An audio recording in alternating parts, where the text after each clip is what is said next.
part of this group's effort is to continue to monitor our success with these countermeasures and continue to push this effort forward. So I pretty much covered most of those. The real thing related to you all is to encourage our partners, as you probably heard from our district secretary, LK, to adopt similar type action plans throughout the region at a local level that will coordinate well with ours, and ideally bring in as much funding as possible to accomplish these goals. So we used, like the state did as well, a safe system approach, looking at this, like I said, through data and in a mathematical type process. The safe system approach is widely used, as you can see here. I'm not going to run through all of these, but really making sure that we're doing this scientifically and not just, anecdotally. We really want to make sure that we're focused on something that we can measure. As you can see, some more data. Some of our top 3 fatal crashes, as you can expect, pedestrian. When pedestrians are related in crashes, it's a much higher ratio of being a fatal or serious injury. Human body is not built to withstand impacts with cars. Run off road likely could be attributed to many things: distracted, age, influence. All those things can result in run off road, and left turns or another type of injury. So there's just more data. We've got a lot of data that we are able to share with you all if you've got any further questions. From our end, to create this action plan, we did several online surveys, provided an online comment map that the public and you all could provide specific input at specific locations, things that you'd like to see done. We also held several working group and leadership group meetings, as well as public workshops.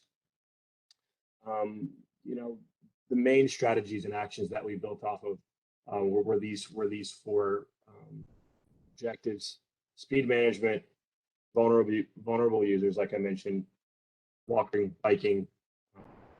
Those result in a lot of fatalities and serious injuries.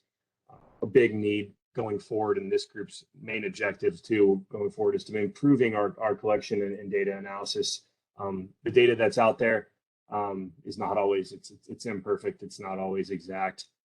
Some of the requirements from law enforcement, they have to have evidence of distraction and things like that in order to put it into a report. So we're not getting the full picture. So what can we do to help better understand this data?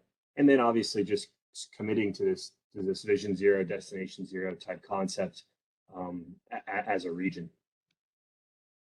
As always, based on the 6 C's, we've heard this, not only in this group, but across the board for many of our efforts, engineering, education, engagement, equity, enforcement, and emergency response. There's multifacets to this issue, and we want to make sure that we're doing everything we can to include all of these in our solutions. So we'll continue to try to build this group to include more enforcement, improve our education, potentially look at emergency response, the MPO involved in incident management and things like that. But how can we expand that as well? And then, continue to engage you all as we move forward. As always, the MPO works with performance measures. We want to make sure that we've got a measurable objectives as we go along. Each of these 6 E's, we want to make sure that we've got something that we can relay back to and continue to measure as we move forward. So really, this will be the guiding principle on how we carry out these objectives. And really, just in conclusion, like I said, it's a guiding document. It's something that we hope will influence some of your future policies. It relies on all of us working together. The potential of this group is, the action plan is a living document. We'll continue to monitor and update as we move forward. And it's, this is kind of just the beginning in terms of how we're going to, actually get strategies out there into the real world. So with that, really, that's kind of just a background on our policy and our action plan. And I'll take any questions related to that.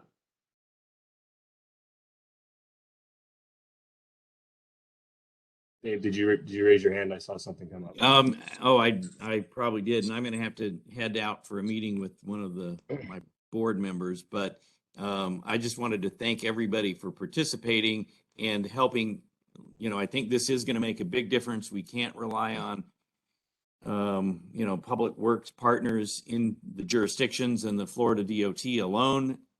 This is going to end up involving a lot of public outreach and information. And I think that as you mentioned, the district secretary, this is very important to FDOT. They have identified, much like the MPO has, some of the hot spots and the corridors where, the worst crashes are occurring, and focusing on those is really going to be important to keeping us off of those, top 10 worst in the nation lists that we don't want to get back on. We were actually on one of those a few years ago, and I think other places have gotten worse in relation to us, and that's why we're not in the top 10, but we probably still have some areas that are in the top 10 in the state. So thank you all for helping us make strides towards reducing fatalities and serious injuries within our region.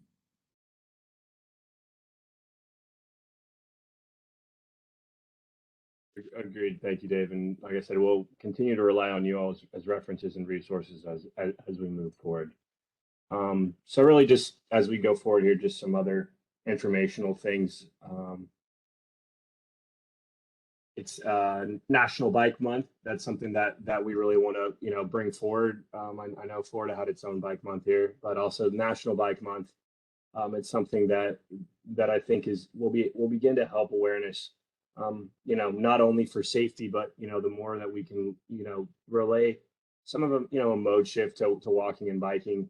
It'll make this more of a prevalent conversation with our communities and within our communities. So really, that's just kind of just an announcement, really more than a presentation. So with related to presentations, I know we've got a few people here with DOT, John, and some other FDOT. I've reached out to Tanya Merkel, our FDOT liaison, and she provided a few updates, as well as a presentation that was provided out of the Longboat Key Commission related to some safety projects that are ongoing out in the field. I'm not sure if John, if you want me to run through this. I ran through it with Tanya. I know she's got some conflicting meetings right now, but I was planning on just running through this at a high level related to some of the safety mid-block crossing efforts that were going out on Longboat Key. If you don't mind, I'll go ahead and run through it myself. Yeah, Ryan, that works, and I can try to answer any questions if they come up. Perfect, thank you. Yeah, like I said, this was an effort that we had questions about, as well as some of our elected officials out on the island, related to some pedestrian crossings that dated back to about 2016. So some background history on these pedestrian crossings. In 2016, Longboat Key reached out to DOT to potentially look at some additional pedestrian crossings. Obviously, a lot of people go from the east side of the road and cross over to the beach, so they want to make sure that was as safe as possible. Originally, the safety office looked at programming 8 RRFP beacons out there on Mexico Drive, to help kind of standardize these crossings and make sure that it was safe for all users to cross the road there on 789. It was handled by it was governed by the traffic engineering model manual at the time. However, there was a change in that policy, and RRFPs were no longer able to be implemented on roads higher than 35 miles an hour. That roadway, the segment where these were looking at being implemented, is 45 miles an hour. Pedestrian hybrid beacons are required on speeds higher than 35 going forward. So how did this affect Longboat Key in general? 7 of the 8, like I said, were located in a 45 mile per hour zone. A variation to allow for these beacons was denied, so they cannot be installed.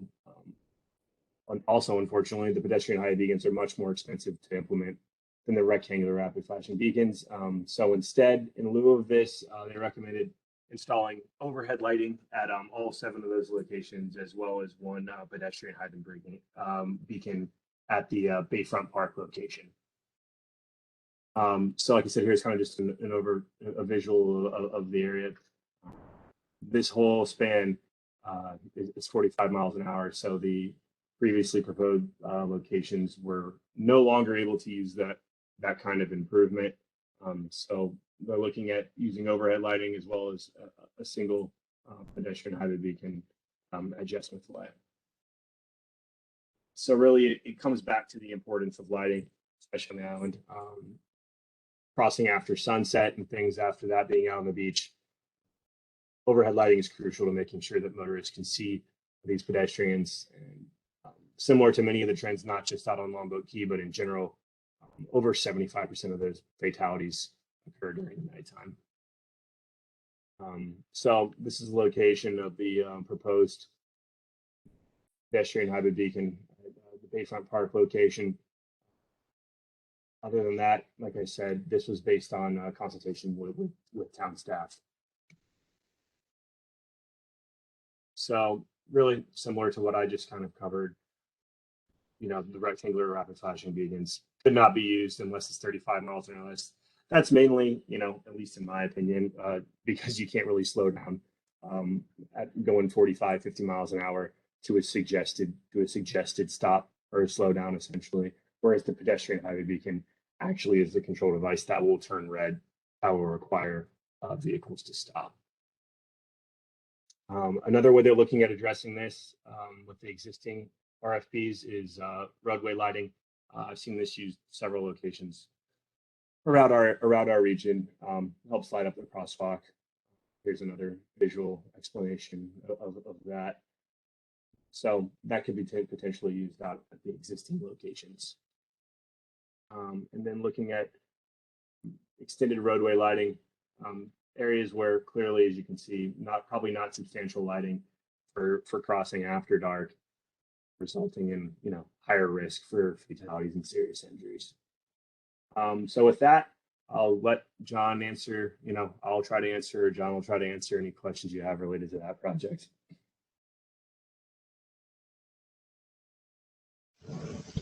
Yeah, if you don't mind, I could say a few things just related to it as well. I mean, it's one of our challenges that we have right now of what different types of devices we can put out there. The RFPs that are functioning out on 789 within the town of Longboat Key are actually doing fairly well safety wise. For all the activations we're getting, we've got a limited number of crashes that are actually related to them. So in the statewide approach, it's a little challenging because they're trying to do things policy wise for the entire state. But we are seeing good benefits of those rectangular rapid flashing beacons out on 789. So just a note there, that's a positive. This is also a part of a larger project that includes all of State Road 789 from Longboat Key to Holmes Beach and Bradenton Beach, which is including when you take out the 7 that were removed because of that speed limit. There's still 11 others that are either being upgraded or added on 789. So there's additional benefit for Bradenton Beach and Holmes Beach with some rectangular rapid flashing beacons. So just a few notes there. Great. Yeah, thank you for the insight there. That's always helpful. And yeah, it'll be interesting to see what like you said with changing in the manual and things like that. I'm sure it's a challenge to try to address, you know, speed issues on a road that's 45 kind of plus. You know, that's something that we'll have to continue to work on going forward. And, you know, the MPL will be helping as a partner to, you know, continue to fund these efforts also, but, you know, trying to help from at least our perspective in this group. We'll continue to try to work to, you know, assist DOT in any way we can to make that easier. Patrick, you got your hand raised? I see you got your hand raised. Yeah, I do.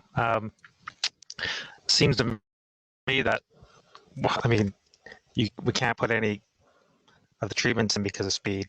Yeah, we're a Destination Zero advisory committee, and I think our policies and the documents easily, I mean, say that, you know, speed management is one of the biggest things we can do to get towards zero. So what considerations are we looking at to maybe reduce the speed on this stretch, implement the types of infrastructure that we might need? Just curious what that's looked like in the past, if you've examined that option at all. I'll let John take that one first. I think it's been thought of and brought up, but not favorably taken on by the town of Monmouth's elected officials. Yeah, I mean, but that was also before we had Vision Zero policy, right? Yeah. I know. I think this is a great opportunity for that discussion.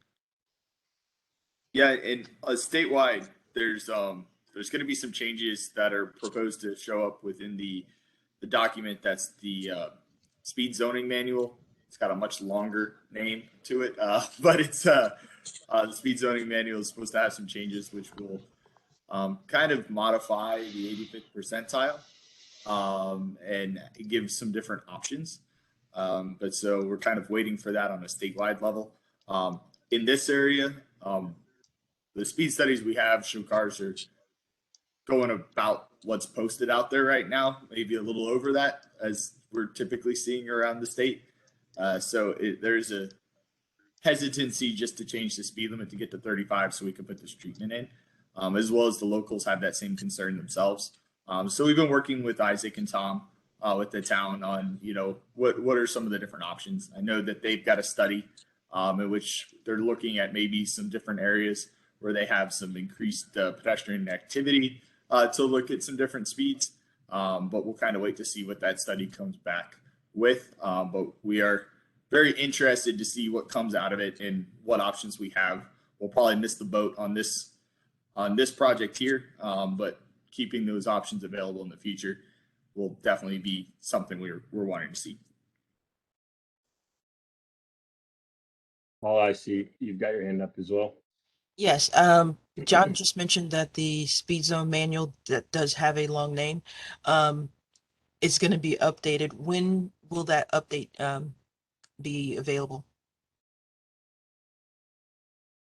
I'll have to get back with you. Our traffic services unit is the one that is looking at that, and on the statewide level too. It's the traffic services unit up in Tallahassee. So I'll have to get back with you. I'll see if I can get an answer by the end of the meeting.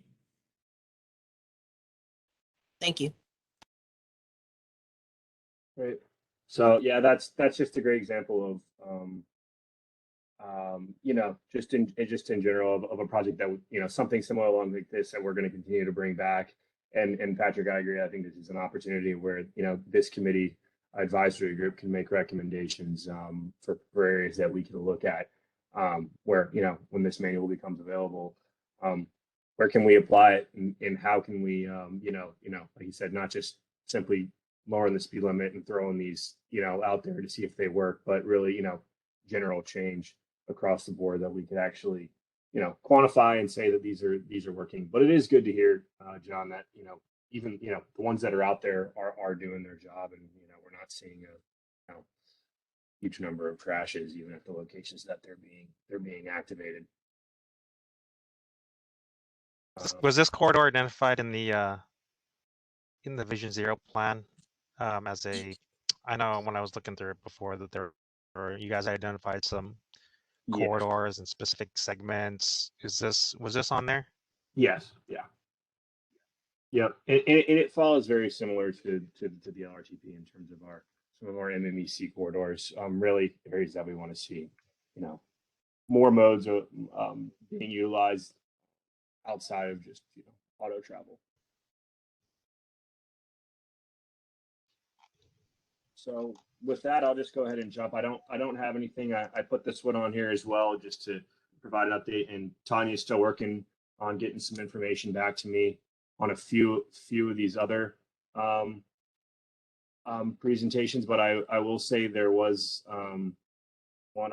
I've got about 5 projects that we're working on getting updates on along US 41. I think in this last work program, we had about 3 other safety projects on 41 that came up. She did provide me some information on the US 41 69th Cortez Bay Drive, John, and it looked like, you know, that project was letting, and that it would be letting in May, and that design's kind of in phase 2 there. So good to see some progress on that. I know the MPO helped cover some of the cost differentials there in Manatee County for some drainage and things like that to get that project and sidewalk underway. So really, this is just general. These two corridors are, you know, two of our major areas of concern related to safety that really pop out on statistically when you look at our serious injuries and fatalities. So really, this is kind of an example where, you know, we'll either rely on DOT or our, you know, partner jurisdictions, or any citizen that wants to bring forward, you know, comment on areas that need to be looked at. Whether, you know, it's anecdotally or if we have data that, you know, that we want to take a look at and kind of address on these corridors as we go forward. So I'm envisioning that's kind of the goal of this group, and that we can bring things forward. Anybody else have anything to add?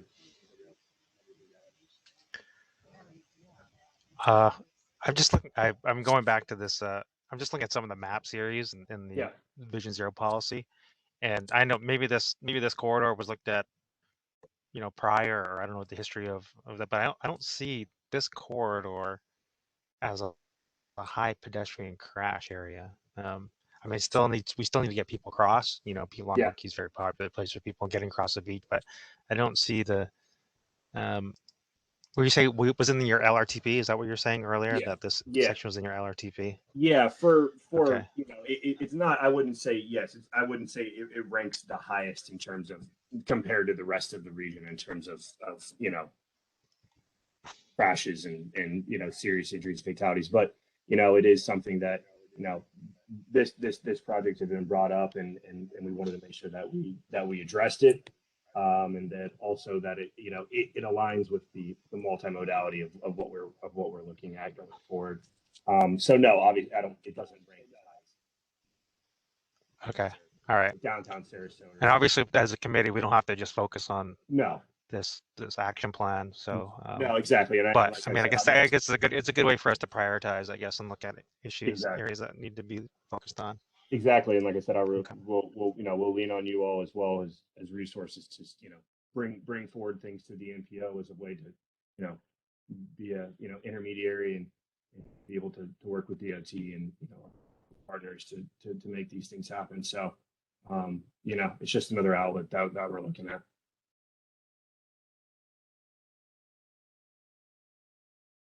So really, I just want to kind of tie this all up with just, you know, just a brief coverage of, like I said, in general, this we'll try to relate back all of these efforts and project updates and things like that to, you know, things that we study and that are implementable.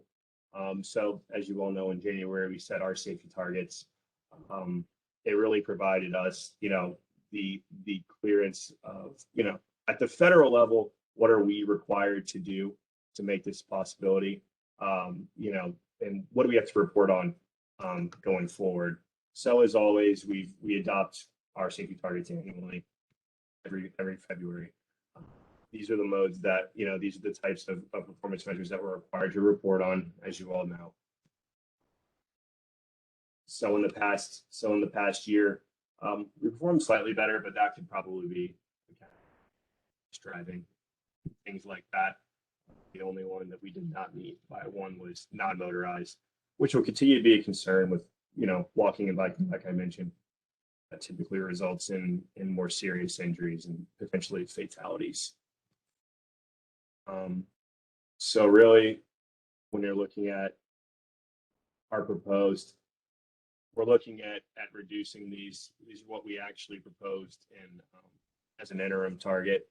And we wanted to make it clear that we're combining these efforts. You know, federally, we're reporting interim targets, but the overarching goal is to, you know, to move towards a Vision Zero policy and work with our board to make that the goal. We want everyone to be aware that there is data out there that we are looking at and analyzing. We're not simply saying we want it to be Vision Zero, right? And we're just going to get to zero. We want to make sure that we've got targets that we're analyzing.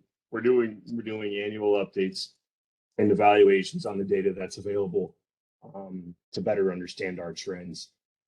We're not simply just saying that we want them all to be zero, so we're just making them zero. This will continue to be a priority for us every year in evaluating these things. Slade spends a lot of time evaluating a lot of these data sets and trends. We'll make sure that we apprise you all of any of this data and information that becomes available to us. So really, this resulted in the development of our LRTP and establishing project priorities that are out to be constructed. So currently, we've got these 4 projects. We would obviously like to see this expanded. It kind of comes back to you all in our jurisdictions to continue to apply for projects. Like I said, our annual safety assessment will continue to update consistently. We've identified 70 high crash intersections. Many of them, as we analyze, have not changed. They continue to be areas of concern until we address them. The LRTP set aside $75 million in box funds to apply for state and local road projects within this report. And our partner agencies will continue to look for you to apply for these locations. And others, as we'll update the reports and the intersegments and sections that are ranking high, so that we can make them available to you to be applied for and then to be implemented through our project priorities process. So really, that's really all I have. I really wanted to make this kind of just in first meeting, just informational as possible, and kind of a recap of what we worked on and kind of how we're going to carry that out forward to where we can start implementing projects. With that, I'll take any other questions and then open it up for people to go around the table and provide anything else.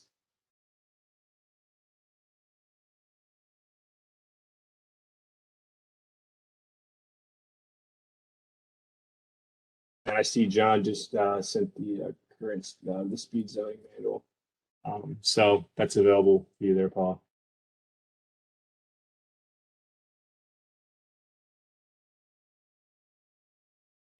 Any other comments? Anybody want to say anything else? I just have Well, one thing. For those who don't know, the Legacy Trail had the segment 3 grand opening just recently. So now the trail goes from Payne Park all the way down to Venice Train Depot. And that's quite an amazing feat, since I did walk that corridor years ago before it was built, and had to walk through a whole bunch of brush and got an insect bite or something, or a rash, because of going through all kind of unknown foliage. The other thing, Gerald said that he's with the Department of Health, and I'd be interested in how can we obtain data from DOH in regards to people who have injuries and fatalities resulting from bike ped crashes. I'll have to get back to you on that. I can for sure find that information. Just email me or send me an email and I'll get you what you need for sure. Thank you. Kim, did you have your hand up? I did. We also have the Southern Parkway Trail project. That's a safety project, although it's not listed within safety. And both that and the Manatee Elementary are in 60% design, and will go to construction later this year. Great. And that's the Southern Parkway is from 43rd all the way to 26th Street. So it's a significant length that'll have bike lanes and sidewalk the whole length. And yeah, that's a great project. That's great to hear. so, and then we also have gotten approved for the Pride Elementary safety, which will include hawk signals at the north and south end of Pride Elementary for the crossings there, because of the amount of traffic at dismissal and arrival time. Great. Thank you for the update. We're excited about those. Yeah, those are great projects.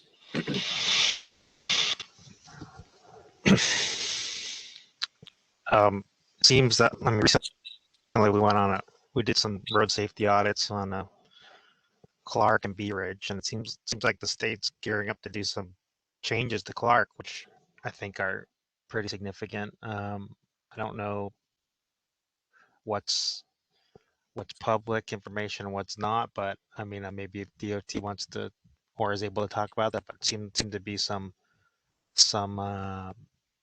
good things happening on that section, particularly Clark. So I just wanted to say that's good, but we need we need to have that kind of thinking and transformation of those kind of corridors. Clark's one of our busiest roads in the county, so Yeah, I agree. That's great to hear. And any update on that? yeah, and I see that we've got the other one today, John. We got the one from US 41 from MLK to 47th. I know we've got people out there doing that one right now. So as we speak, so yeah, those safety audits are extremely helpful. And, you know, I think those reports really help, you know, identify what needs to be improved.